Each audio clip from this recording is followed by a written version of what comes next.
Сонандай нәрселер бар. Валлазина ятаваффауна минкум ва язаруна азважан васиятан ли азважихим матаан илал хаули гайра ихраж.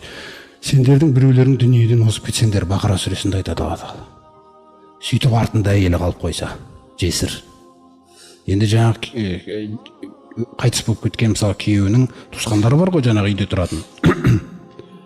Ол әйел жаңағы күйеуі қайтыс болып кетті, әйел қалды. Әйел жаңағы 40 күн, 4 ай 10 күнін күтеді, айдасын. Содан кейін бара ғой десе болады деген нәрсе бар да, мысалы.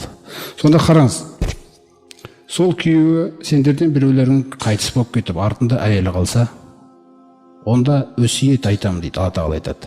Күйеудің қалған туысқандарына, әкесі, қайынатасы ма тағы басқа, мысалы. Матаған илал хаули гайра ихраж. Мына әйелді дейді, бір жыл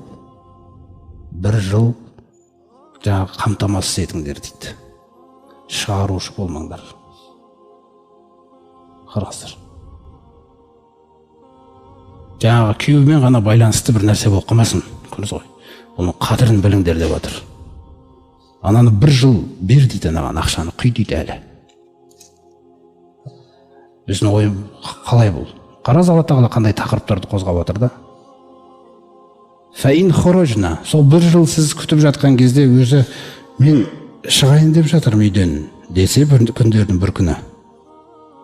Фала жунаха алейкум, мен шығайын деп жатырмын деген кезде, сендерде енді ары қарай жаңағы күнәні, мойындарыңа күнә жазбаймын дейді. Егер шығам дейтін болса, олар. Қараңыздар.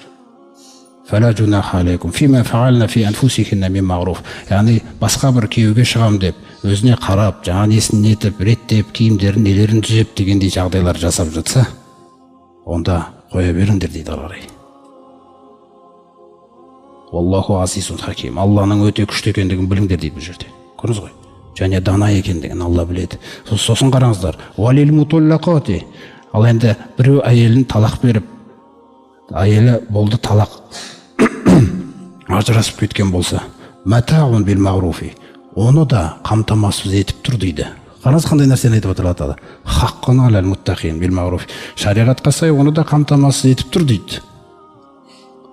Бұл тақуаларға міндеттейтін хақым дейді. Яғни тақуалар ғана істей алады дейді. Бұл тақуаларға арналған тақырыбым. Әрбір рядовой мұсылманға айтпай қоямын дейді бұны. Тақуалық болса, көрдіңіз ғой қандай амалдар бар да өмірде, құрметті жамағат.